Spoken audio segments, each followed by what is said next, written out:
We are extremely lucky to have with us today an award-winning journalist. David Akin was born in Montreal. His family moved to Guelph, where Dave's dad became the vice principal of my school, Centennial CVI, and his mom became a teacher there. Dave's sister Catherine now lives in London, England, and is a performer. His brother Chris lives in Spain and is a teacher, and Dave now lives near Ottawa with his wife Colleen and their two children, Anne and Henry. As a journalist, David covers Canadian federal and electoral politics and is currently chief political correspondent for Global News, where his work is featured on Global News programs across the country, on Global News radio stations, and at globalnews.ca. David has covered 6 federal elections and more than a dozen provincial. He's reported from several G7, G20, APAC, and other international summits of heads of government. David received a Gemini Award for his reporting while he was a correspondent for CTV National News, and received a National Newspaper Award for his political reporting for the National Post.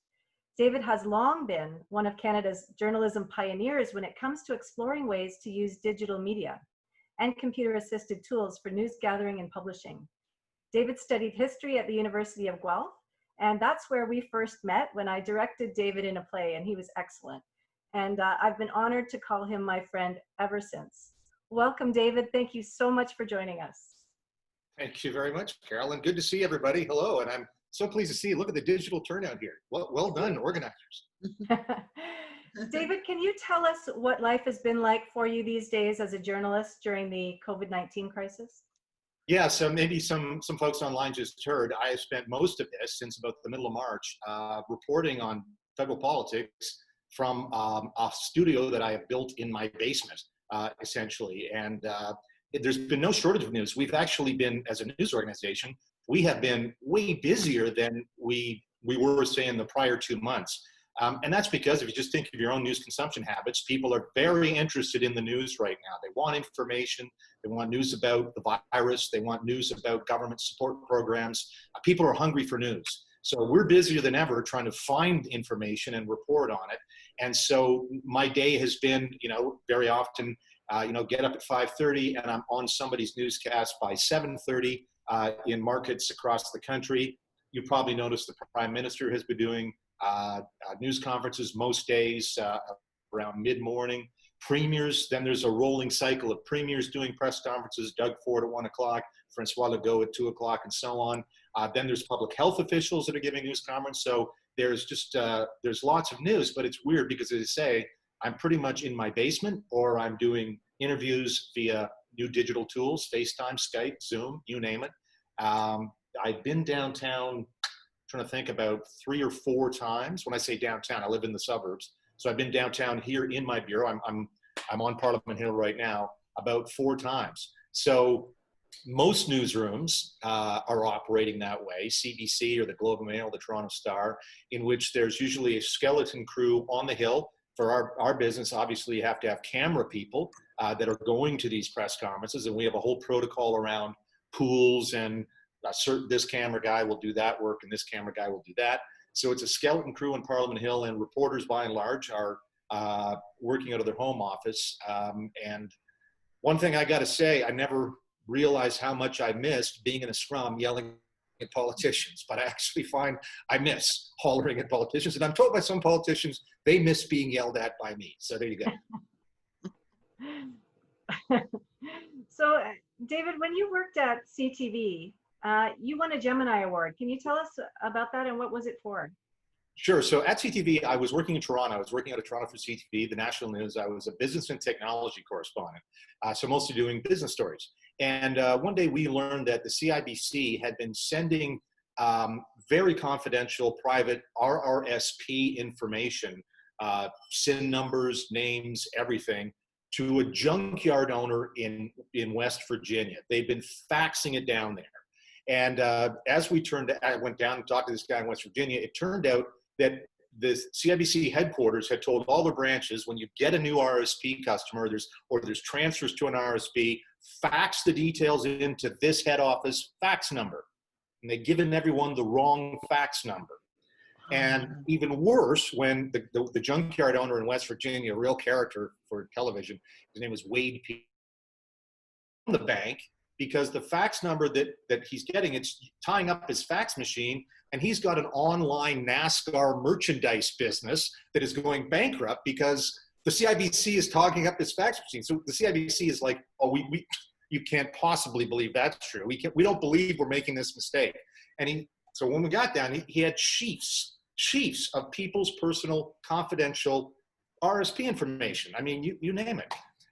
Anyhow, and I remember the day I took one of them. I let him and his lawyer keep the rest, but I took one and went to a guy in Richmond Hill. His name is Ted Spivak, who I still stay in touch with to this day. And I knocked on his door and I said, "Hi, I'm David Akin from CTV. Are you Ted Spivak?" "Yes." "Well, I've got your RSP information." And his face just blanched. Anyhow, so finally, after about a week of us reporting on this, CIBC finally fessed up they had a problem. And as it turned out, it's an interesting, I mean, it was a incredible story in any event. I was writing for the Globe at the same time. So this is front page Globe and Mail coverage as well as CTV. And the CIBC was getting it on the chin. Lloyd Robertson was our anchor at the time. Lloyd was a CIBC customer, and Lloyd kept asking me, "Did you find my RSP information down there?" We never did. The only one we looked at was Ted's. But the issue around privacy and privacy breaches, that has sort of been a story I still cover to this day. And our Federal Privacy Act really provides for no censure, no fines really for companies that violate our Privacy Act. All CIBC really had to do was apologize. Of course, a lot of people may have taken their accounts from CIBC and given them to another bank. But anyways, that was sort of, that was a big story. And it wasn't through any real investigative digging. Wade Peer literally just, when he was fed up with all these faxes, the junkyard owner, he just Googled Canadian television. We came up first. He phoned and somebody said, "Oh, it's a business story because it's about a bank," and I got the story. There you go. Wow, it's astonishing that level of incompetence could have been possible, and good for you for sticking with the story. So, David, you've been a journalist for 27 years, and there must be times when it's been difficult. Can you give us an example of that, and how has social? Yes, so it's difficult. So I started out at the Orangeville Banner as a general reporter. So just up the road there in Orangeville, twice a week paper. And when you're a general assignment reporter, one of your jobs is what's called the police blogger. So it involves phoning up the police in the morning or late at night, just finding out, what happened. And if you're that person, and let's say there's a fatality, and in Orangeville and later in Aurelia, in snowmobile season, you would inevitably have snowmobilers going through the ice and dying. And your job then is to go to somebody's home and say, "Can I have a picture, please, of your son, your uncle, your dad?" And that is very, very difficult. Here in Ottawa, we had situations where we would have, during the Afghanistan war, we lost 113, I think, Canadians in that war. And there would be, as you've probably seen, the ramp ceremony, the repatriation ceremony at CFB Trenton. And you'd have to phone up parents and ask them about their son, and in one case, daughter. And one of the things, though, that, don't believe what you see on TV in terms of how, quote, the media operates. I've always found if you're respectful to the grieving person, you're not, camera in their face or anything. And this is particularly true of military families. They wanted to see a reporter. They want to tell the world about their son, daughter, whatever. Those are difficult persons. You're trying to be professional, respectful, but you cannot but help feel for the people you're talking to, whether there's a camera on or whether it's a print story. You mentioned social media. Some of the difficult things today because of social media. Balance, I think, is generally a positive thing, but obviously there's a lot of people who think social media is a platform to abuse others for any number of reasons. The President of the United States thinks social media is a platform from which he can hurl abuse at people right now. But the amount of politicians too get on social media is just remarkable. It's bad for me. I've got a whole lot of Twitter followers, for example, and I'll post something on Twitter and there will be people who just want to just use that to hurl all sorts of insults at me. So I've had to learn some social media hygiene. I can manage it pretty well. But I can tell you a lot of my younger colleagues, particularly younger female colleagues of color, the racialized, sexualized hate that comes their way via social media, it would just make you blanch. And again, breaking into the business, for me, it's like, okay, so what? And again, there's tools you can use to manage that. But anyhow, those are just a couple of things. It used to be difficult situations a reporter would find themselves in, asking somebody for a picture of a loved one. Nowadays, it's really some of the abuse that you end up being subjected to just for really doing your job. Yeah, it's horrible. And I follow you on Twitter, of course, David. And I've noticed that, people call you an extreme left wing and an extreme right wing. In the same comment section. It's like, Yeah. there's always, your whatever people's point of view is. They're going to see that in a reporter, absolutely. Yeah, exactly. So, David, you've had the opportunity to sit at the back of 3 prime ministers' planes when they travel on government business and for election campaigns. Can you tell us a little bit about that? Yeah, the first thing to tell actually is something I don't think a lot of people know, and I think it's important to know, is that whenever in Ottawa, I work for CTV, the National Post, Post Media, the Sun, and now Global. And every media organization that gets on a prime minister's plane or is on the bus on election campaign pays their own way. We don't accept travel freebies from the government or from any political party. And to travel on, for instance, I was just recently, the most recent trip and the last trip the Prime Minister Trudeau did overseas was he went to Ethiopia, went to Kuwait, then we went across Africa to Senegal, up to Germany and back home again. And for a seat on the plane, one seat is $15,000. And that's for basically 6 weeks. That gets you your airfare, meals, the hotels. That's what your 15 grand buys. But if you're in the TV business, one seat is not good enough. You need to buy another seat for the camera guy and another seat for the editor and probably another seat for another camera guy. So things can add up. And and on an election campaign, it's the same deal. Most political parties were charging journalist organizations that wanted to be embedded with the leader. In other words, you're traveling with the leader of the official opposition. That's probably anywhere between $13,000 and $15,000 a week. So now you think it's a 5-week campaign, $15,000 per. You've got at least 3, another half campaign if you want to cover the Bloc Québécois.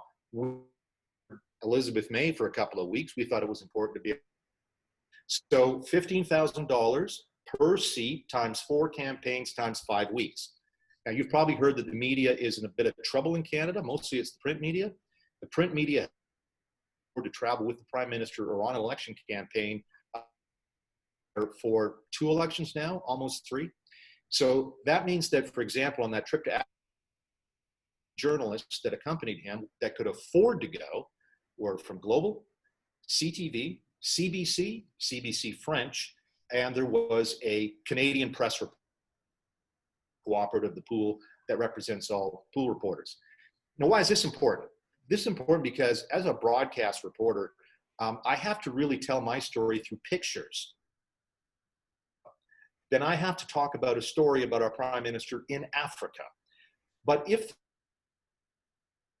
I'll give you, here's an actual example. We were in France once at the Élysée Palace, which is where the French president lives. Remember, this was with Stephen Harper. And there was a story about Afghanistan. I think it was something to do with Afghanistan detainees. This is 8 or 9 years ago. I couldn't ask the Prime Minister about Afghanistan because I'm in France. I only have pictures right now about France. But print reporters, when they were traveling, they're able to ask about Afghanistan to the Prime Minister when he's in France. And so you can see what's happening here. So with no, broadcasters are pretty much sticking to a very narrow range of issues and questions to a leader on an election tour or to a leader overseas. And so we're not getting the breadth and variety of questions and issues being put to our political leaders because so many journalism organizations are in such straitened times. As for traveling with the PM, it's, the actual plane, it's an RCA, it's a Royal Canadian Air Force plane. It is a 30-year-old used Airbus. It's called the CC-130. You can look it up online. It's economy seating for the journalists. We're in the back. The VIP, the Trudeau up at the front, he has a little tiny wood panel cabin. And the wood paneling, think of your basement in 1970. That kind of wood paneling, that's what it looks like up front. It's manned by Canadian Air Force crews. They're very excellent. They're friendly. You know, it's Air Force, it's airline food, whatever airport you drop in on, they're the ones cater the food. And it's pretty unremarkable. During the Harper years, Harper came, quote, to the back of the plane, I would say twice in, you know, close to 10 years. He just didn't like us and wasn't going to hang around. Trudeau has changed that. So at the end of a trip, you know, when we're all filed and we're on our way home, Prime Minister Trudeau will come to the back for what background chat. So it's a kind of chat where if he says something interesting, we can report it. We just can't source it. It's sort of the same sort of rules of engagement if I had a lunch with an MP. I'm not going to necessarily quote that MP, but I'm just you know, shooting the breeze and catching some information. So Trudeau's done that, and that has helped to a degree build professional relations between the Parliamentary Press Gallery and the Prime Minister's office. And I don't know that it's helped him, of course, because my friend Bob Fife has been pretty unceasing on the SNC Lavalin affair when we had to pin that. I was the guy who broke the story about Trudeau's illegal vacation to the Barbados.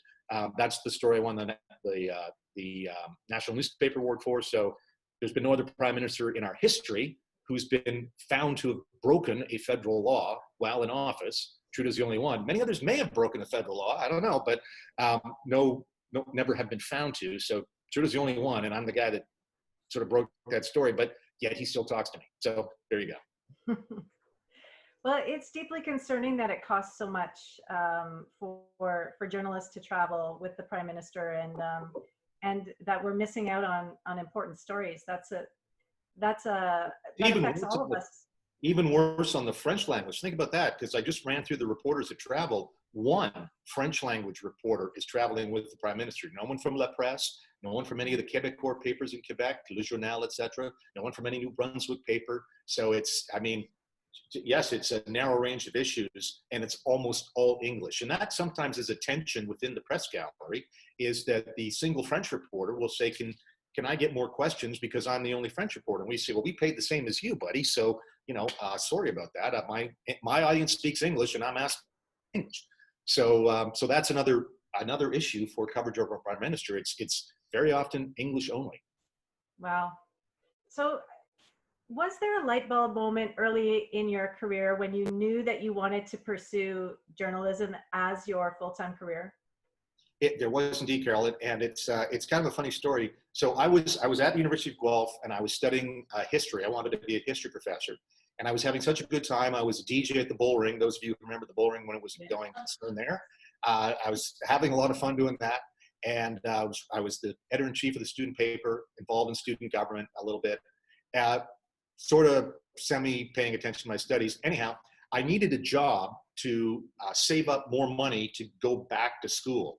So this had been about the early 90s, 1990, 91. And the Orangeville Banner, as I mentioned, was a twice-a-week paper. And I went in, I got a job, and they said, okay, go to work. And I eventually became the City Hall reporter in Orangeville. And Orangeville at the time was the fastest growing municipality in the province, all sorts of subdivisions going up. And being developers, which were paying a lot of the bills in town, and the top bureaucrat at City Hall who had, was giving out licenses and negotiating development agreements. He was a pretty important guy, this top bureaucrat. So one morning, the mayor calls me down to City Hall. It's a 3-block walk from the Orangeville Banner office to City Hall, and tells me this guy is going to quit, that he's taking the job at another municipality. And I knew this was huge news because this guy was hated. All the developer community, he was just a jerk, and everybody hated this guy. This was going to be huge news. And as it turns out, in Orangeville at the time, there were 3 papers. This is like really competitive. But we published twice a week. The other 2 only published once a week. There's no internet, no websites. So you've only got one really shot a week to make your news. And I had the scoop of the century with that this guy's quitting. And the thing was, I knew that our presses were actually cranking up as this guy is going on and on and on and on and on. So he finishes, and I run back as fast as I can, 3 blocks to the Orangeville Banner office. I run into the office of my publisher, a guy named Jim Carnigan. And I say, Jim, you'll never guess. The clerk is quitting. He's going to go work somewhere else. And Jim knowing the presses are running, knowing we got once a week to make the news, says, come with me. We walk into the press room, and sure enough, he yells, stop the presses. And I ran back up to my little typewriter and I went, this is kind of fun. I think I might just want to do this. I haven't had a stop the presses moment since, and I'll never have one again because the presses are now the web and it's always on. And in any event, you wouldn't stop the presses and start them again. Several $1,000s. Yeah, so that was the light bulb. Stop the presses was really, really exciting, and then getting a scoop and Paul. This is a pretty good job to have. I'm sure you've had many, but can you tell us about an uplifting or a faith restored in humanity moment that you've experienced in your career? There's no light bulb moment for those, but I think journalists, I'm almost, I think the time, we have those a lot, little moments. I hate to keep coming back to Orangeville, but just because it was many things. I mean, the first council I was ever assigned to was Mono Township Cliffs. This is just near the Hockley Valley, gorgeous area to hike in. And I met a concentration camp survivor, a woman. She'd survived the Holocaust, and she couldn't get the township to plow her driveway. And it sounds really corny, but this is just a moment where just by listening to her, she phoned up the paper, and I got assigned to the story. Listening to her and spending a morning in her kitchen, hearing, and this was the first Holocaust survivor I'd ever met, and listening to her about that, and I would ask her more questions. I was far more interested in that, and she was far more interested in getting her driveway plowed by the township. Anyhow, those are little moments where, and we got the township to plow our driveway, which is the end of the good story there. But you find there's all sorts of little moments all along where you're running into an activist, a political staff done, and this is just, I think, right across the profession and right across the job you do, where at the end of the day, I really met a fascinating person, and that person's life or whatever makes me feel just good about things and wants me to go out and find more fascinating people that are doing inspiring things to talk about. So you get to connect with a wide range of people through your job that you wouldn't normally be able to have access to. Yeah, and this is the other thing too, is there's 338 members of parliament, and each one of them has staffs of 3 or 4, and I'd say 335 of them are really fantastic people doing it all for all the right reasons. Don't ask me to name the 3 who aren't. But, I'll tell you later. Yeah. Lloyd Longfield, not one of them. Lloyd's a good guy too. But they're all, by and large, people come to this town usually for the right reasons. Listen to them. One of my favorite moments every day when we have a usual question period is something called member statements. It's the 15 minutes just before QP. So QP happens normally every day at 2:15, and member statements happen at 2. And during member statements, a member of parliament can stand up and say anything they want for a minute.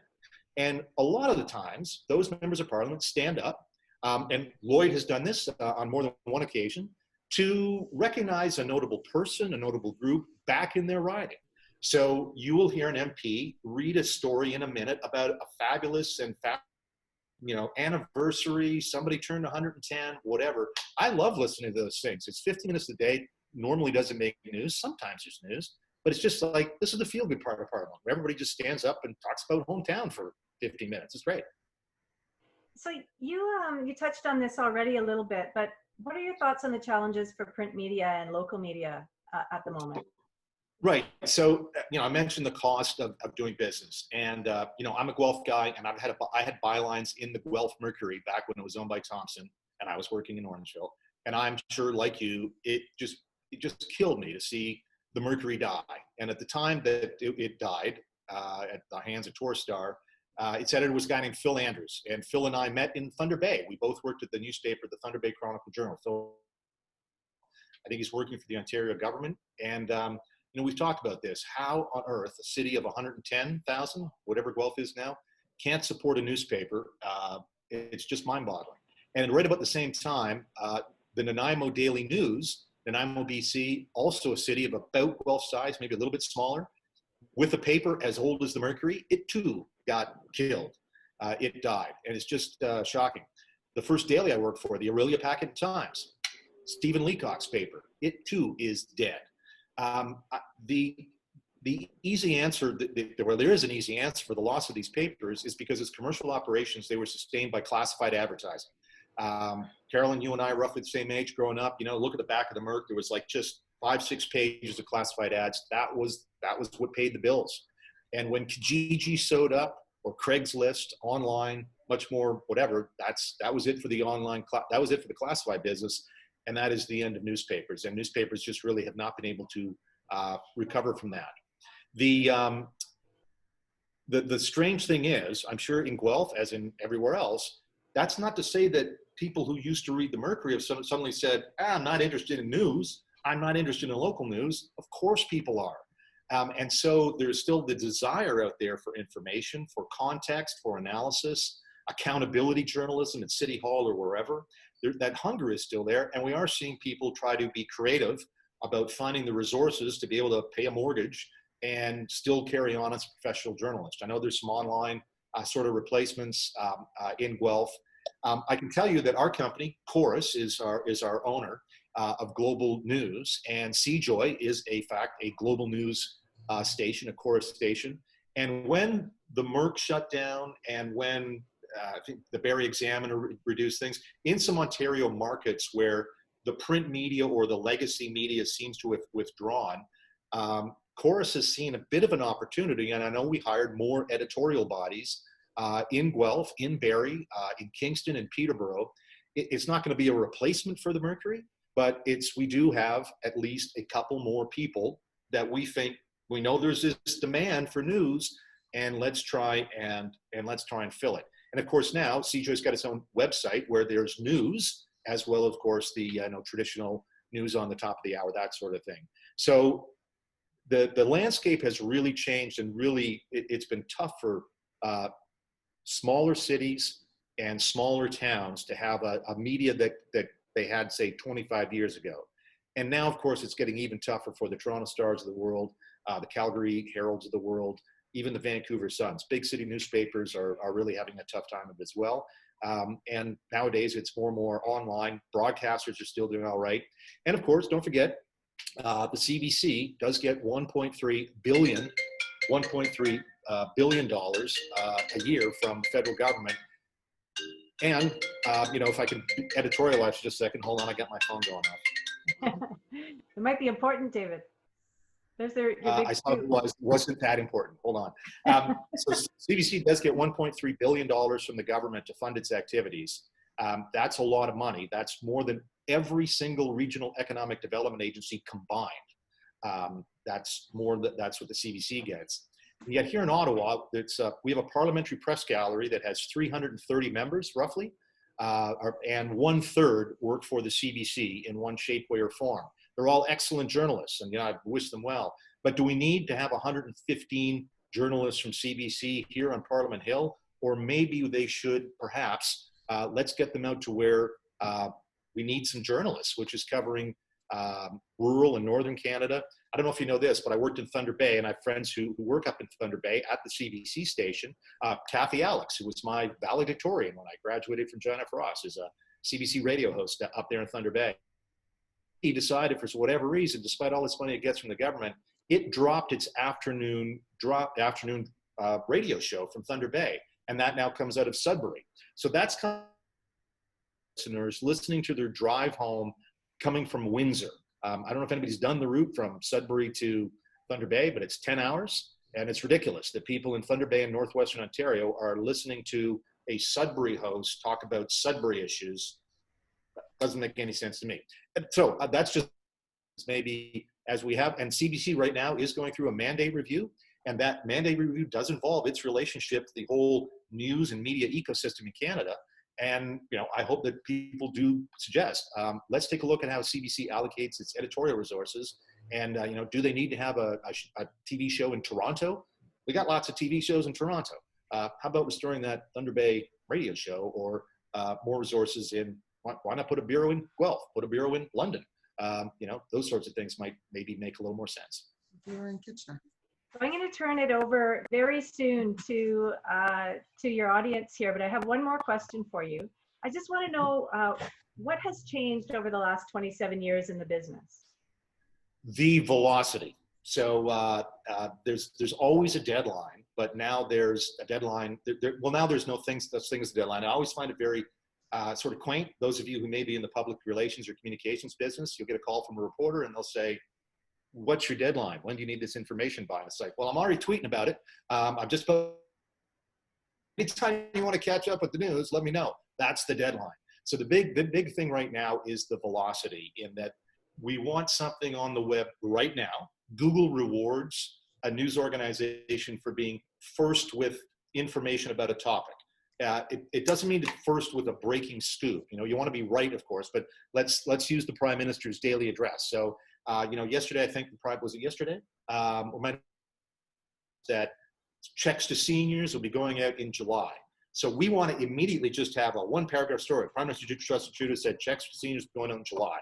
So get that up to the web. And then we can come back and add in some quotes and some political reaction and fill it.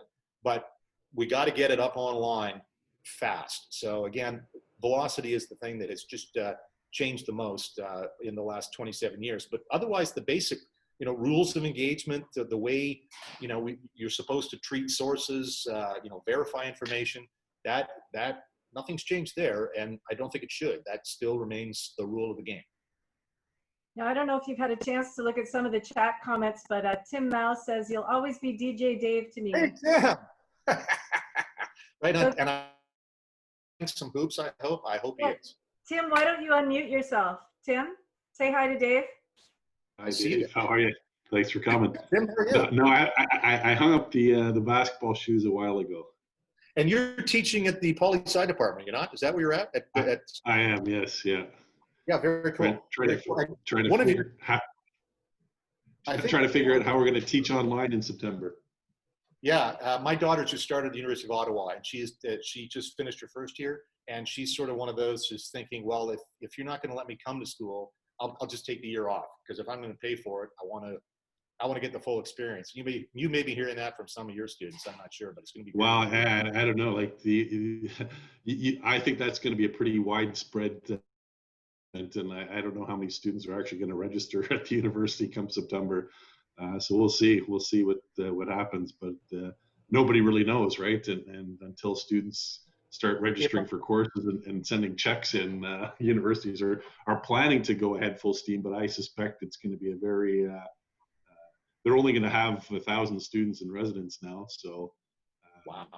So basically, you have to be an international student, a student that doesn't have internet connectivity, or good bandwidth, Wi-Fi support, or some other personal reason why living at home with mom and dad isn't going to work. But and it's capped at 1,000 students. But yeah, and I don't know. I mean, if you're a student, are you going to leave mom and dad's house and pay rent at an apartment in Guelph to sit in your apartment and take 5 online courses? I wouldn't.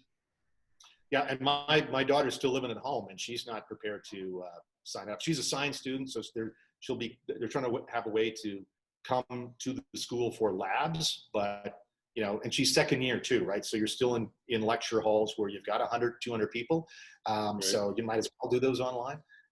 Anyway, it's going to be tough for a lot of students. I wanted to mention, Tim, I think one of your colleagues, Tamara Small, is she in your department? Yes, she is. Yeah. Yeah, so she's done a lot of interesting work about journalism, politics on Twitter and social media. And I find, I think she's got a couple of books, journal articles. So I try and keep on top of what she does, because that's where we spend a lot of time living as right. Politicians is on Twitter and online. And she's been one of the early pioneers doing research in that area. She very much was, yeah.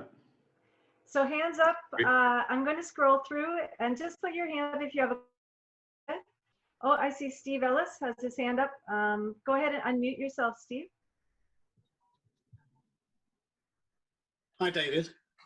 Hi. We're inundated at the moment with so much fake news. What precautions do you guys take to actually verify your facts Have you got a big research staff looking at these things? It's a serious concern with regards to, certainly with COVID, but also other areas as well. We use a lot of tech these days. There's a lot of false news out there. How do you guys deal with it? That's a really good question, and that's one of the big. Actually, maybe I should have mentioned that when Carolyn asked me about what are some of the things that changed over the last 27 years, and that is definitely in the last year or two. Journalism organizations have to be careful about disseminating stuff that is fake news, and by fake, here's a case of fake news is in the United States right now. Some Republican Party chair people of certain counties are just disseminating some information that the death in Minneapolis of George Floyd was staged in order to gin up some stuff. Now that is so obviously and clearly fake to anybody who's watched that video, and yet here's somebody who is a leader in these are leaders this is in Houston. This is not out in the sticks. This is in Houston and in San Antonio, and so the first thing I guess then is a news organization has to make a decision. Do we write a story debunking the fake news? Because often you debunk it, you call attention to the fake news, and depending on your view of the media that is doing the debunking, that can fuel the conspiracy theorists to say, oh, global news, you can't trust them, they're a bunch of liberals, they're a bunch of conservatives, and the fake news sort of gets a boost. So we do have discussions about that, and we make a decision sort of on a case-by-case basis about how serious the propagation of the fake news might be. When you're a reporter and you come across something online, I mean, you just really have to, I mentioned velocity is a big deal in our business right now, but if you come across something online and you go, really? That should be just really? Just pause for a second. And then you obviously want to get a real person who you can identify somebody's bona fides, do the regular thing. If you don't know this person, can I verify your details by calling, so-and-so? And I think a lot of journalists are doing that. I'm a beat reporter essentially. And so the people who are getting in touch with me about news or saying things to me, that's one of the things I do try to spend an amount of time doing is establishing networks of sources of people I can trust in academia, here in Parliament Hill and so on, so that I can run things by them. But all I can say is, our organization, like a lot, is, we're aware of it, we're vigilant. Do we have an army of researchers behind us? No, we don't. If the sequence between I write a story online or put it to a newscast, it will involve me if I'm writing it. Then it is seen by two pairs of eyes behind that before someone hits publish. Those pairs of eyes are in Toronto. They're there primarily for copy editing to make sure that what I'm saying makes sense, doesn't have spelling errors. They're also there to establish, SEO optimization, search engine optimization. You're probably familiar with that. But are they experts? So if I said something and got some facts wrong, they may not be able to catch that. The one good thing is, if I make just a good old-fashioned error of fact, and that's different than fake news. I spell somebody's name wrong, for example, is you hear about it right as soon as you hit publish. Somebody's going to read it, and they're going to, usually they'll be nasty about it, but they'll tell you got it wrong, and you can very quickly correct that. But as far as, a fake news meme, or in this COVID environment, news about the, I can't pronounce this, hydrochloroxine, HCQ, the Trump drug. So yeah. There was a study the Lancet put out that said this thing might be dangerous, and yesterday the Lancet had to retract it. Now, is the first study, is it fake news? No, I think it was news. I think we have to say the Lancet is a respected, reputable journal that has a system to verify studies that it published, and it went through a certain system. And it is now on its own accord decided to retract that because it subsequently found a problem with some databases that were relied on by the researchers. So if you look into both artists, so this is responsible what the Lancet did first and responsible on the second end, but it comes out of the popular press as fake news about this particular drug. So that's one of the other issues is what exactly, is fake news. The term clearly has been weaponized, mostly by those on the right, that would be the President of the United States, but also by those on the left as well, that fake news is a way to dismiss any consideration of an alternate opinion. So if you're sort of a mainstream media organization, us, and you're trying to come down the media, it's one of the biggest insults you can call me. And on the other hand, it's one of the biggest dangers right now to our business. Thank you, David. A very good answer. The search engines that we use are almost taken as being God's truth.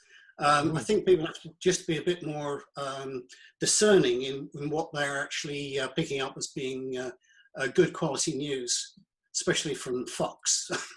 Yeah. So one thing. So I speak to a lot of young journalists, and every year for the last 5 or 6, I spoke to a group of teachers that come to Parliament Hill for a week. And media literacy is one of the things that we talk about.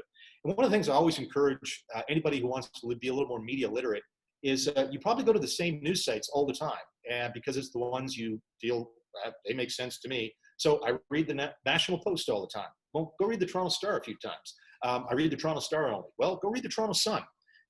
Just at least drop in and see what might be trending at these places that may not be your worldview.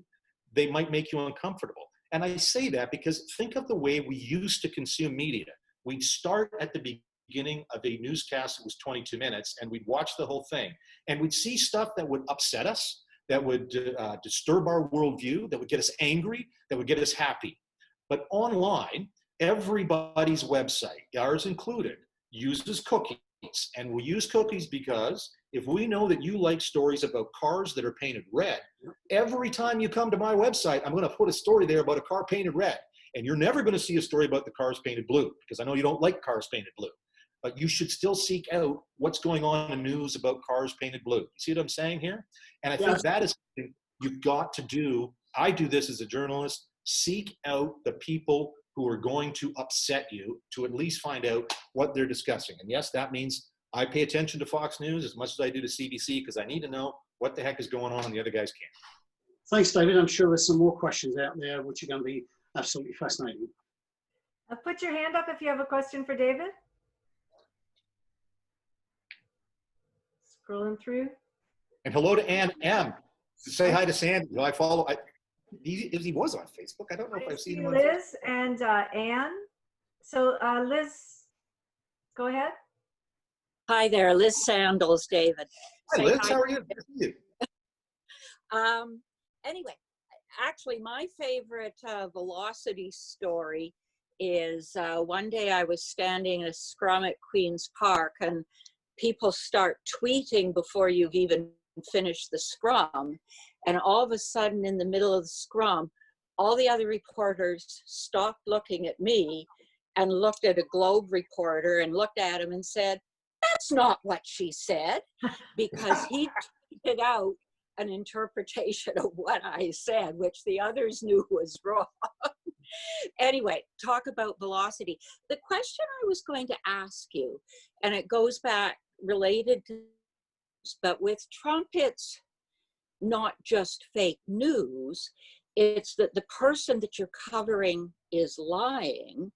And if you continue to cover that, you're actually promulgating the, what are the ethics and what are media trying to figure out about how do you respond as media when you know that the news that you're covering is actually a lie?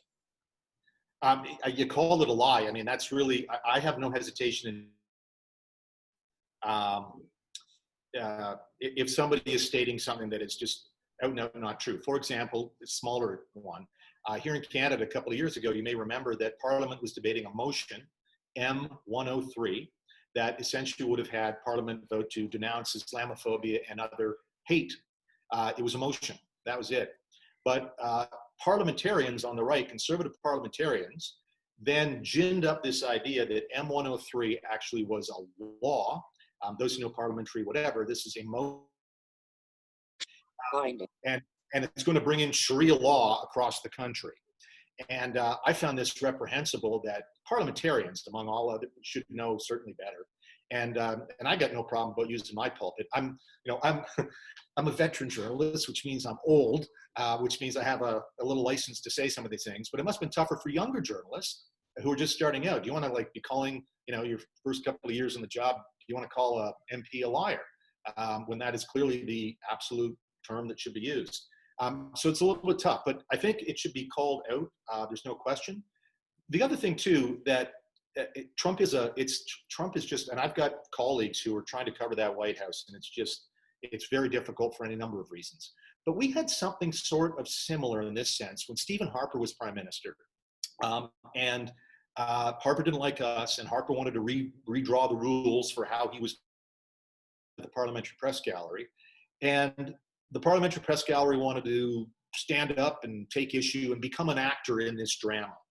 And I always resisted that because, as we found out, when yes, in fact, some reporters did stand up and wanted to take Harper on, the Conservatives very successfully used the media hates us as a fundraising tool. And they weaponized the media to their partisan advantage. So I don't think you want to try, and we see that certainly right now in the United States, and there are media organizations, CNN, MSNBC among them, that very happily want to take on the prime minister, the president, because it's good for their ratings.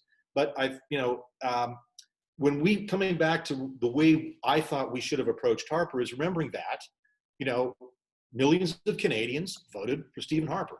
Millions did not. And if you're going to be able to accurately report on Stephen Harper, his successor, his predecessor, his challengers, then I think you have to give some legitimacy to the office, even though the person holding the office you may not agree with this. So it can be a little tough because that may mean you sort of got to stand and take it sometimes from Stephen Harper or whoever who is trying to belittle you, the media. And at the end of the day, you just have to remember, well, I do get the last word. Never argue, as they say, with people who buy ink by the barrel.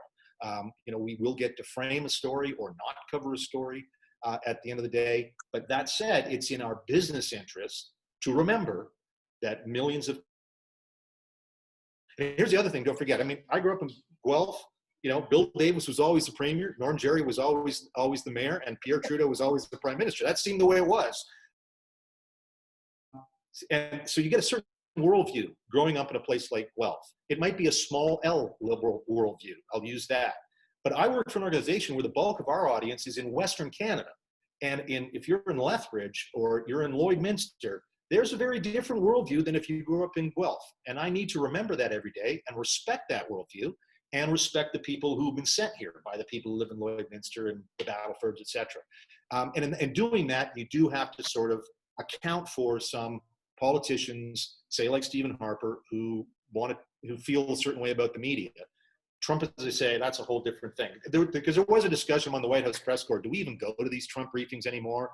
We know now some organizations are not taking them live because they can't fact check them fast enough.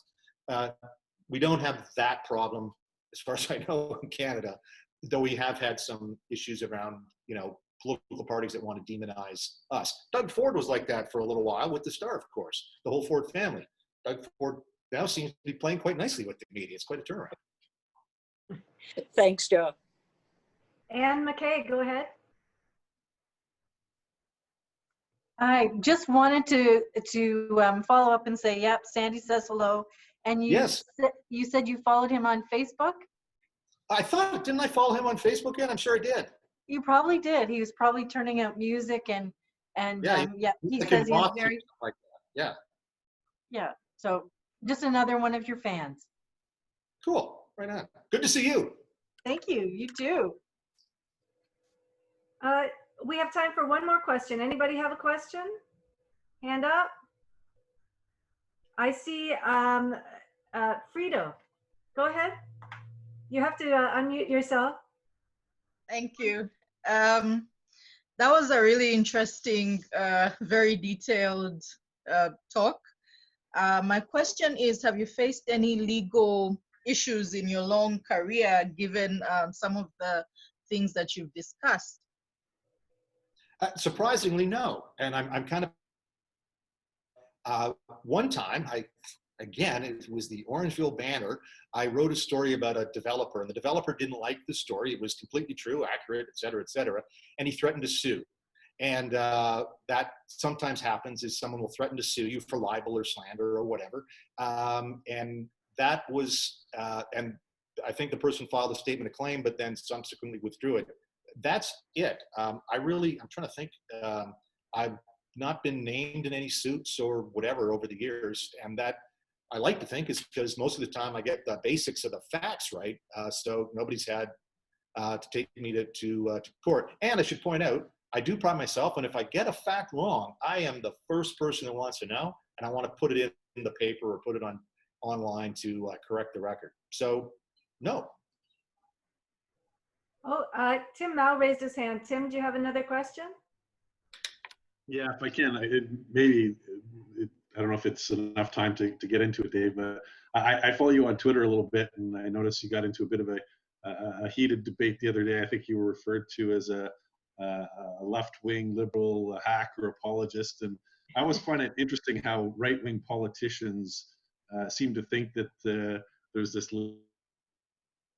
I mean, I don't do a lot of media and communication stuff, but I look at it a little bit in my course on business government relations. But one of the principal theories of media bias is that it actually promotes a right-wing agenda, because who are the ones that own the newspapers? Well, rich families like the Thompsons and the Irvings and so on. So, are they going to be really hiring editors and publishers and so on who have left-wing views, or are they going to be hiring people that see the world from their perspective and are sort of business and economic agenda? So I just wonder if you wanted to comment a little bit about sort of, you see it obviously clearly in the States with Trump attacking the media all the time, but the right-wing conservatives in Canada too seem to sort of really feel that they get short shrift, that Trudeau gets a wash in the media, and that Harper was always criticized and picked on, so to speak. I'm going to just frame this. Yes, we could talk about this all day. So let me just sort of talk about this, because I do think this is kind of important. Is the accusation of media bias is really, when you dig into it, it's about story selection and story framing. Where do the assignment editors of all our major news organizations live? Assignment editors are the ones who tell a reporter you're going to do that story and then put it, where do they all live? CBC, who does the National? They live in Toronto. Lisa LaFlamme show, they live in Toronto. The Globe and Mail's editors, in Toronto. The Toronto Star and Post Media is headquartered in Toronto. My news organization ours is based out of Burnaby, BC. But you get where I'm going here. Now, over the last, 25 years, even at their lowest point in their political fortunes, when the Liberals were the third party, Toronto voted Liberal. Most reliable Liberal vote in the country, downtown Toronto, where all my media friends live and hang out with each other and go to soccer games with their kids, and you just start talking about things. And it's not that they're all rooting for the Liberals, but their world is about transportation, it's about childcare, it's about all the things that affect someone living in downtown Toronto. When I was at CTV, I wanted to talk to Western MPs because I didn't know about them very much. And I talked to an MP named Ed Komarnicki, and he represented a little chunk of Southeast Saskatchewan. And he was telling me, I think at the time we were in the middle of like a mad cow crisis or something, so it's a real tough time for cattle farmers.